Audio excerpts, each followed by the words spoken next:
यदि एक ओर उनका अध्ययन शुरू होता तो दूसरी ओर अध्यापन भी जारी रहा। यदि एक तरफ अन्याय के खिलाफ सत्याग्रह शुरू होता तो दूसरी ओर वे दलित महिलाओं से स्वाभिमान जागृत करने को कहते। ये पूरा ही कारोबार किसी आम मस्तिष्क के लिए न था, न है और न होगा। वे केवल बाबा साहब ही थे कि जिन्होंने अपनी पूरी बौद्धिक ऊर्जा को आखिरी आदमी के उत्थान में लगाया। उनका अपना गुरुत्वाकर्षण था जो हर किसी को उनकी ओर खींचता था। भारतीय संविधान के निर्माता डॉक्टर बाबा साहब अम्बेडकर, जिन्होंने इस देश को एक सर्वोच्च कानून दिया है, जो एक रत्न है, मौल्यवान रत्न है, जिसे हम भारतीय संविधान कहते हैं, उस संविधान के अंतर्गत आज भारत देश आजादी प्राप्त करने के बाद में इसी संविधान पर टिका हुआ है। और यहाँ पे जो लोकतंत्र है, जैसे कि आप सबको मालूम होना चाहिए कि भारत के साथ में जितने देश स्वतंत्र हुए थे, उस देश में लोकतंत्र नाम की कोई चीज नहीं है, जबकि भारत में इसी संविधान के बदौलत इस देश में लोकतंत्र कायम है, जीवित है और पनप रहा है। और इस लोकतंत्र की ही वजह से हम देखते हैं कि आज भारत में जितने भी नागरिक हैं, सब नागरिकों को यहाँ पर मौलिक अधिकार प्राप्त है। और जहाँ तक शोषित, पीड़ित और दलितों का प्रश्न है, तो जैसे कि भारतीय संविधान में आपको मालूम होना चाहिए कि डॉक्टर बाबा साहेब अम्बेडकर ने आरक्षण के लिए प्रावधान किया है। और उस आरक्षण के बदौलत भारत में रहने वाले दलित, शोषित, पीड़ित, जिसे हम शेड्यूल कास्ट, शेड्यूल ट्राइब और ओबीसी अन्य मागास वर्ग कहते हैं, उनके लिए संविधान में जो आरक्षण का प्रावधान है, उसके बदौलत आज हम देखते हैं कि आजादी प्राप्त करने के बाद में आज इनकी स्थिति में आर्थिक, सामाजिक और शैक्षणिक स्थिति में बदलाव जरूर आया है। बाबा साहब के जीवन संघर्ष का एक सर्वोच्च प्रतीक था महाड़ का सत्याग्रह। पानी यानी जीवन, यही पानी दलितों को पीने नहीं दिया जाता था। और इसी अमानवीय रूढ़ी के खिलाफ बाबा साहब ने महाराष्ट्र के महाड़ तालाब पर अपने सैकड़ों कार्यकर्ताओं के साथ जो सत्याग्रह किया, वो इतिहास में अमर है। कुछ सनातनी समूह नहीं चाहते थे कि महाड़ का पानी दलित छुए, और यही जबरदस्त संघर्ष हुआ। दलित कार्यकर्ताओं पर लाठियां बरसाई गई और कई जख्मी हुए, पर बाबा साहब ने अपने कार्यकर्ताओं को शांति बनाए रखने को कहा। ये संघर्ष तो केवल एक आरंभ था। असल में बाबा साहब को पूरी परिवर्तनवादी समाज व्यवस्था की बुनियादी नींव रखनी थी, जिसका आधार समता हो।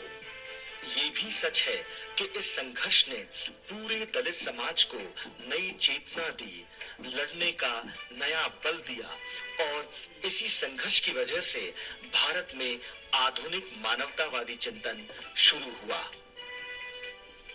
नासिक का कालाराम मंदिर का जो आंदोलन बाबा साहब ने किया, यह इंसानियत के वजूद की पहचान का आंदोलन था। केवल जाति के आधार पर कुछ लोगों को मंदिर से दूर रखना, यह बड़ा अन्याय था, और इसी अन्याय के खिलाफ ये जंग थी। यहाँ भी तथाकथित बुद्धिजीवियों ने बाबा साहब का जोरदार विरोध किया, पर बाबा साहब पीछे नहीं हटे, और ये आंदोलन स्वाभिमान का प्रतीक बना। धर्म के नाम पर चल रहे अधर्म का बाबा साहब ने जीवन भर विरोध किया, और इसी कारण अपने समाज को अंधविश्वासों से वे मुक्त करा पाए। उनका विचार पूरी दुनिया को असमानता के खिलाफ लड़ने का संदेश देता रहा, और यही कालाराम आंदोलन की सफलता का परिचायक है। संघर्ष की मशाल है तुम्हारा जीवन, संघर्ष की मशाल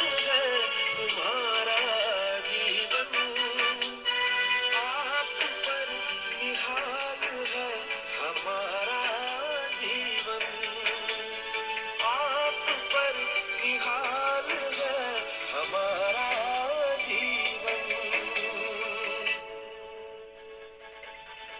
केंद्र सरकार में मंत्री के रूप में उनका कार्य तो कर्तव्यशीलता की एक मिसाल है।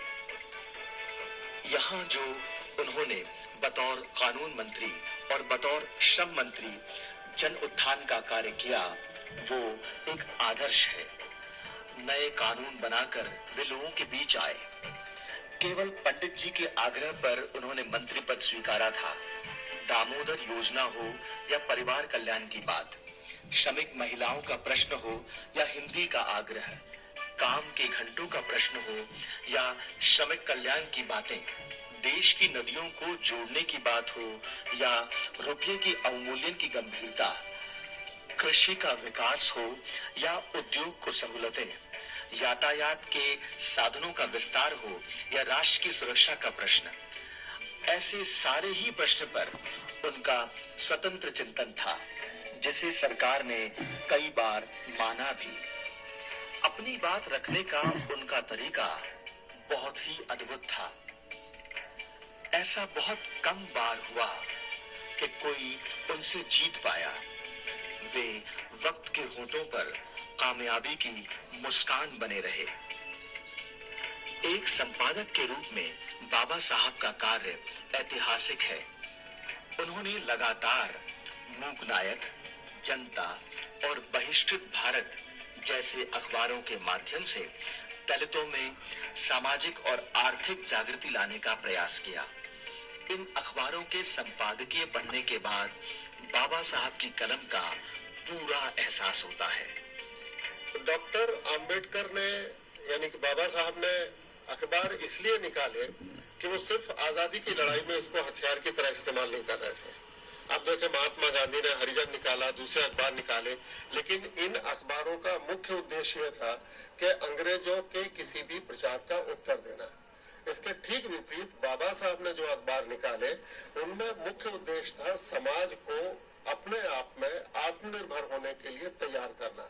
और इसलिए आप देखें कि पहले जनता हो या आपका बहिष्कृत भारत हो, मूक नायक हो, यदि आप ध्यान दें तो इन सारे पत्रों के नाम से भी एक बहुत दूरगामी सोच स्पष्ट होता है। जब वो कह रहे थे कि ये बहिष्कृत भारत है, तब उनके दिमाग में ये आ रहा था कि इस भारत में यदि हर व्यक्ति को बराबरी नहीं मिलती है तो भारत के एक हिस्से को हमने भारत से ही दूर कर दिया है। और आप उसके बाद देखें कि उन्होंने जब ये नाम रखा होगा मूक नायक, तो वो उन लोगों की मौन की आवाज को दूसरों तक पहुंचाना चाहते थे कि वो लोग जिनकी सदियों से आवाज बंद कर दी गई थी। और ये मेरे ख्याल से पत्रकारिता में आज जो एक कमी रहती है, हम जैसे लोग जो सीखना चाहते हैं वो ये देखते हैं कि बाबा साहब का सबसे बड़ा योगदान ये था कि एक तो उनकी भाषा करारी होते हुए भी तथ्यों पर और प्रमाणों पर आधारित होती थी।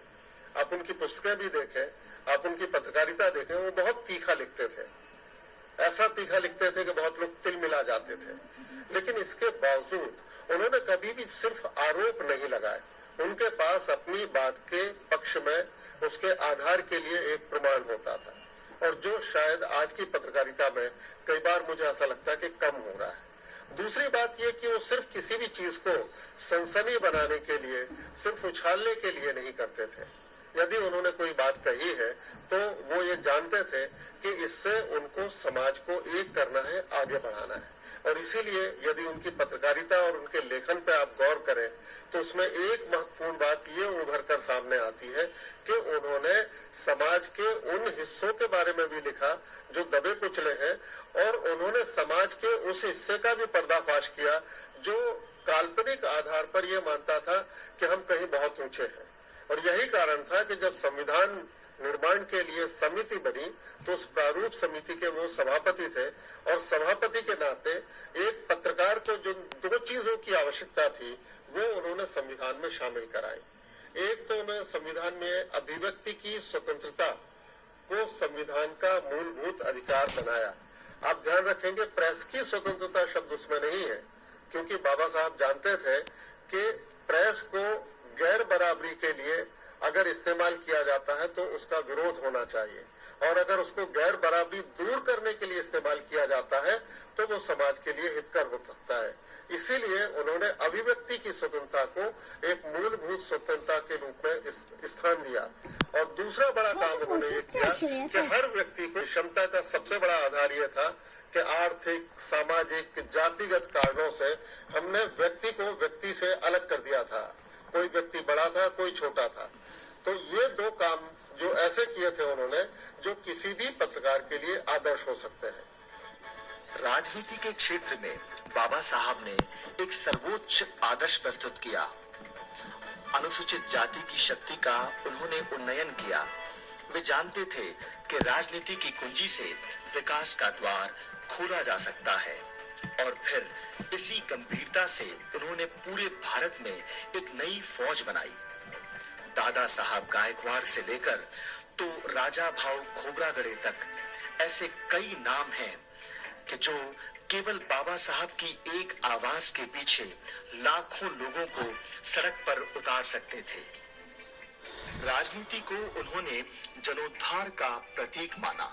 असल में वे खुद राजनीति को नीति राज की शक्ल देना चाहते थे, और इस प्रयास में वे अंतिम सांस तक जुड़े रहे। परंपरावादी राजनीतिज्ञ उनसे दूर ही रहते थे, क्योंकि वे जानते थे कि बाबा साहब कर्तव्य कठोर हैं। वे झुकने वाले नहीं थे। एक तरह से कहा जा सकता है कि उन्होंने भारत देश को एक नया राजनीतिक पर्याय दिया। बाबा साहब का सबसे महत्वपूर्ण योगदान है भारतीय संविधान। उनकी इसी राष्ट्रनिष्ठा को सारे भारत ने स्वीकार किया। कहा जाता था कि इसमें कई राष्ट्रों की बातें ली गई हैं, पर सच तो ये है कि उन्होंने भगवान बुद्ध के भाईचारा, न्याय, करुणा, प्रेम, स्वतंत्रता और प्रगति के तत्वज्ञान को मुखर किया। यह संविधान